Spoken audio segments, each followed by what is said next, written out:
आज केंद्र सरकार के मंत्री, पंजाब सरकार के मंत्री और अन्य अधिकारियों के साथ दोनों मोर्चों के 28 सदस्यीय डेलीगेशन की बैठक हुई।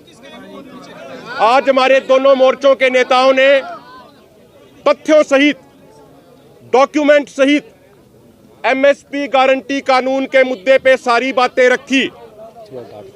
एक एक डॉक्यूमेंट हमने पूरे विस्तार से दोनों फोरमों के नेताओं ने रखा और केंद्र सरकार के जो प्रतिनिधि, जो उनके मंत्री, जो उनके अधिकारी आए हुए थे, उन्होंने कुछ डॉक्यूमेंट भी हमसे मांगे कि भाई जो रिसर्च पेपर आपके दोनों मोर्चों के नेताओं ने रखे हमारे सामने टेबल के ऊपर, कृपया आप उनको हमें भी मुहैया कराइए अध्ययन करने के लिए। मीटिंग के दौरान जो तथ्य दोनों मोर्चों के नेताओं ने रखे उस पे जवाब नहीं आया।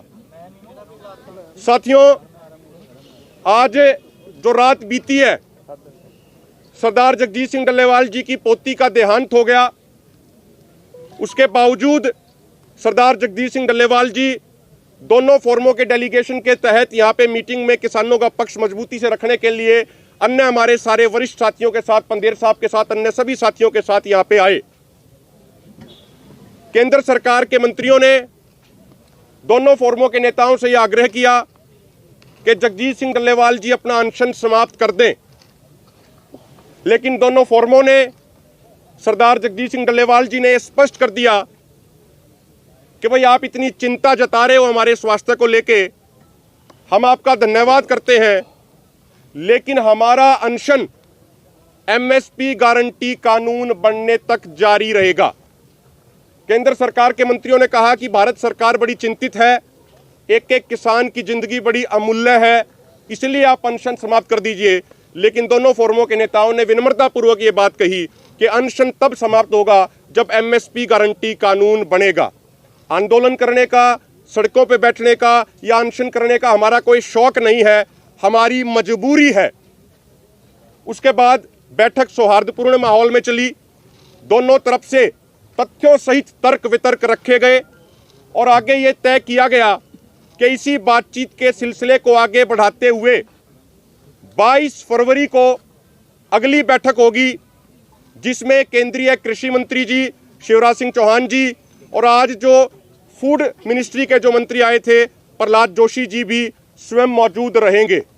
मैं निवेदन करता हूं आदरणीय श्रवण सिंह पंदेर जी से, वो भी अपनी विस्तार से पूरी बात रखे। श्रवण सिंह पंदेर जी।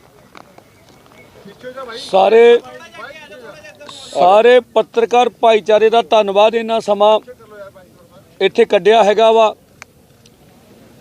ਜਿਹੜੀ ਗੱਲ ਭਾਰਤ ਸਰਕਾਰ ਨਾਲ ਉਹਨਾਂ ਦੇ ਕੇਂਦਰੀ ਮੰਤਰੀ, ਤੁਸੀਂ ਜਾਣਦੇ ਹੋ ਪ੍ਰਹਲਾਦ ਜੋਸ਼ੀ ਜੀ, ਪੰਜਾਬ ਦੇ 2 ਮੰਤਰੀ ਤੇ ਹੋਰ ਵੱਡੇ ਅਧਿਕਾਰੀ ਆਏ ਸੀਗੇ, ਜਿਹੜਾ ਕੇਂਦਰ ਸਰਕਾਰ ਨੇ ਆਪਣਾ ਪੱਖ ਰੱਖਿਆ ਸੀਗਾ ਵੀ ਅਸੀਂ ਬਹੁਤ ਸਾਰੀਆਂ ਸਕੀਮਾਂ ਕਿਸਾਨਾਂ ਲਈ ਲਿਆਏ ਹੈਗੇ ਆ ਔਰ ਉਹਨਾਂ ਦੇ ਆਪਣੇ ਕਹਿਣ ਮੁਤਾਬਕ ਅਸੀਂ ਜਿਹੜਾ ਵਾ ਦਾਲਾਂ ਤੇ ਤੇਲਾਂ ਤੇ ਭਾਰਤ ਨੂੰ ਆਤਮ ਨਿਰਭਰ ਕਰਨਾ ਚਾਹੁੰਦੇ ਆ ਔਰ ਅਸੀਂ ਕਿਸਾਨਾਂ ਦੀ ਫਸਲ ਜਿਹੜੀ ਐਮਐਸਪੀ ਤੋਂ ਹੇਠਾਂ ਨਹੀਂ ਵਿਕਣ ਦੇਣ ਦੀ ਉਹਨਾਂ ਨੇ ਗੱਲ ਕਹੀ ਆ ਔਰ ਉਹਨਾਂ ਨੇ ਆਪਣੀ ਸਰਕਾਰ ਦੇ ਵਿੱਚ 2014 ਤੋਂ ਲੈ ਕੇ ਅੱਜ ਤੱਕ ਕਿੰਨੀ ਖਰੀਦ ਹੋਈ ਆ, ਕਿੰਨਾ ਪੈਸਾ ਦਿੱਤਾ ਹੈ, ਤੱਥ ਰੱਖੇ ਸਾਡੇ ਸਾਹਮਣੇ ਵਿਸਤਾਰ ਨਾਲ।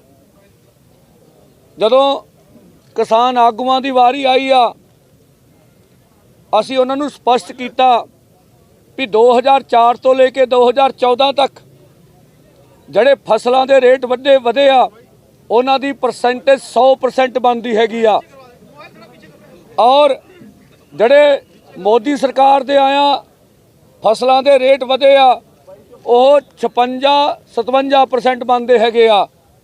ਦੂਜੇ ਬੰਨੇ ਅਸੀਂ ਕਿਹਾ ਤੁਸੀਂ ਇਹਦਾ ਦਾਅਵਾ ਤੇ ਕਰਦੇ ਹੋ, ਪਰ ਇਹਨਾਂ 10-11 ਸਾਲਾਂ ਵਿੱਚ 59% ਮਹਿੰਗਾਈ ਵੀ ਵਧੀ ਹੈਗੀ ਆ, ਤਾਂ ਕਿਸਾਨਾਂ ਨੂੰ ਕੋਈ ਇਹਦਾ ਕੋਈ ਬਹੁਤਾ ਲਾਭ ਨਹੀਂ ਹੋਇਆ ਹੈਗਾ। ਇਹ ਤੋਂ ਗਾ ਅਸੀਂ ਇੱਕ ਤੱਥ ਰੱਖਿਆ ਮੱਧ ਪ੍ਰਦੇਸ਼ ਦਾ, भी मध्य प्रदेश की स्टेट सरकार 6000 ਸੋਇਆਬੀਨ ਦਾ ਲਾਗਤ ਖਰਚਾ ਕਹਿੰਦੀ ਆ। ਕੇਂਦਰ ਨੂੰ ਚਿੱਠੀ ਲਿਖਦੀ ਆ ਵੀ 40% ਜਿਹੜੀ ਫਸਲ ਆ ਸੋਇਆਬੀਨ ਦੀ ਖਰੀਦੀ ਜਾਵੇ, ਪਰ ਕੇਂਦਰ ਉਹਨਾਂ ਦੇ ਕਹਿਣ ਮੁਤਾਬਕ ਪਹਿਲੋਂ 20 ਸੀ, ਕਹਿੰਦੇ ਅਸੀਂ 25% ਖਰੀਦੀ ਆ। ਜੇਕਰ ਉਹਨਾਂ ਦੀਆਂ ਸਾਰੀਆਂ ਸਕੀਮਾਂ ਜਾਂ ਅਸੀਂ ਕਿਹਾ ਤੁਹਾਡੇ ਦਾਅਵੇ ਠੀਕ ਹੋਣ, ਪਰ ਅੰਦੋਲਨ ਕਰਨ ਦੀ ਕੀ ਲੋੜ ਹੈਗੀ ਆ ਜੇ ਫਸਲ MSP ਤੇ ਵਿਕਦੀ ਰਹੇ ਤਾਂ। ਉਹਨਾਂ ਨੇ ਇਹ ਵੀ ਕਿਹਾ ਵੀ ਜ਼ਿਆਦਾਤਰ ਫਸਲਾਂ MSP ਤੋਂ ਉੱਤੇ ਵਿਕ ਰਹੀਆਂ ਵਾ। ਅਸੀਂ ਕਿਹਾ ਫਿਰ ਸਾਡੀ ਗੱਲ ਤਾਂ ਠੀਕ ਹੋ ਰਹੀ ਆ। ਜੇ ਤੁਸੀਂ MSP ਲੀਗਲ ਗਰੰਟੀ ਕਾਨੂੰਨ ਬਣਾ ਦਿਓ, ਫਿਰ ਤੁਹਾਡੇ ਮੁਤਾਬਕ ਜ਼ਿਆਦਾ ਫਸਲਾਂ ਤਾਂ MSP ਤੋਂ ਉੱਪਰ ਵਿਕ ਰਹੀਆਂ ਨੇ, ਫਿਰ ਰੌਲਾ ਕੋਈ ਨਹੀਂ ਹੈਗਾ। ਇਹ ਤੁਹਾਡੀ ਵਿਲ ਪਾਵਰ ਦਾ ਸਵਾਲ, ਇੱਛਾ ਸ਼ਕਤੀ ਦਾ ਸਵਾਲ ਆ। ਅਸੀਂ ਜਿਹੜੀ ਕਮੇਟੀ ਕਹਿੰਦੇ ਸੀ ਵੀ ਕਮੇਟੀ ਜਿਹੜੀ ਅਸੀਂ ਬਣਾਈ ਆ ਉਹਦੇ ਨਾਲ ਗੱਲ ਕਰ ਲਓ, ਤੱਥ ਰੱਖ ਲਓ, ਠੀਕ ਹੈ ਜੀ। ਅਸੀਂ ਕਿਹਾ ਕੋਈ ਕਮੇਟੀ ਬਾਈ ਦੋਵੇਂ ਫੋਰਮ ਨਹੀਂ ਵਿਸ਼ਵਾਸ ਰੱਖਦੇ ਵੀ ਕਮੇਟੀਆਂ ਮਸਲਿਆਂ ਦਾ ਹੱਲ ਕਰਨਗੀਆਂ। ਅਸੀਂ ਸਾਹਮਣੇ ਭਾਰਤ ਸਰਕਾਰ ਇੱਛਾ ਸ਼ਕਤੀ ਦਿਖਾਵੇ ਤੇ ਮਸਲਿਆਂ ਦਾ ਹੱਲ ਹੋਵੇ। ਤੋ ਜਿਹੜੇ ਅਸੀਂ ਆਰਗੂ ਕੀਤੇ ਉਹਨਾਂ ਨਾਲ, ਸਾਡੀਆਂ ਗੱਲਾਂ ਦਾ ਜਵਾਬ ਕੇਂਦਰ ਸਰਕਾਰ ਦੇ ਮੰਤਰੀਆਂ ਕੋਲ ਨਹੀਂ ਸੀ।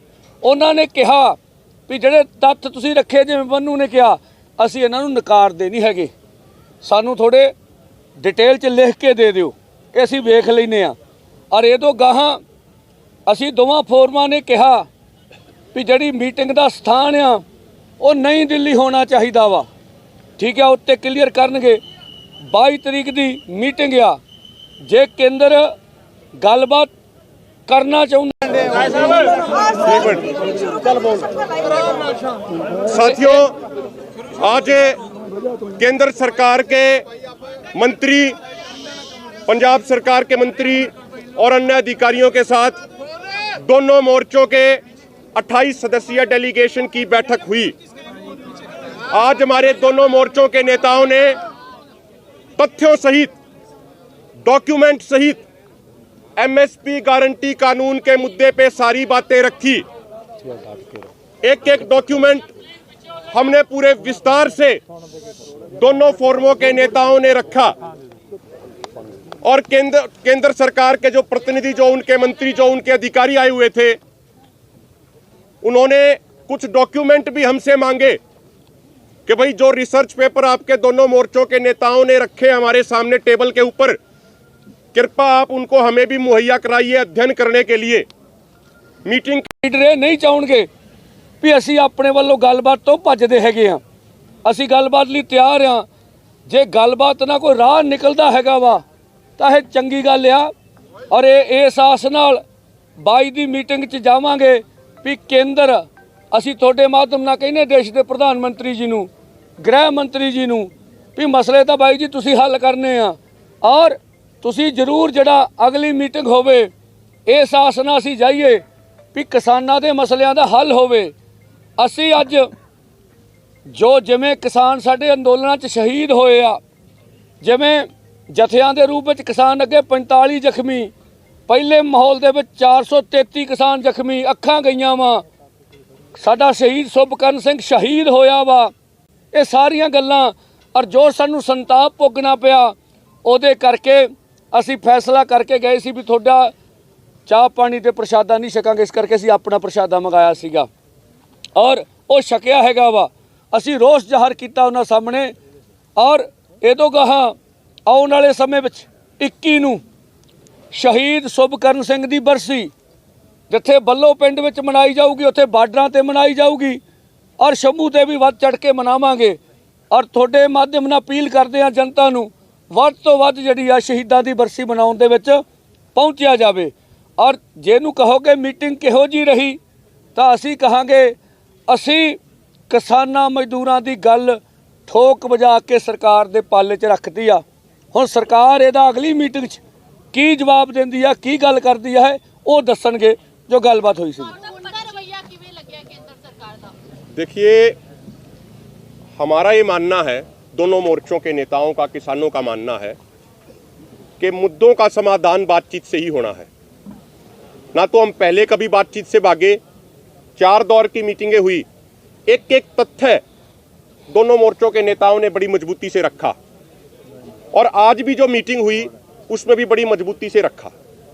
सौहार्दपूर्ण माहौल में बातचीत हुई है और हम उम्मीद करते हैं कि 22 तारीख को हमारे देश की केंद्र सरकार पार्लियामेंट की परमानेंट कमेटी ऑन एग्रीकल्चर की रिपोर्ट का सम्मान करते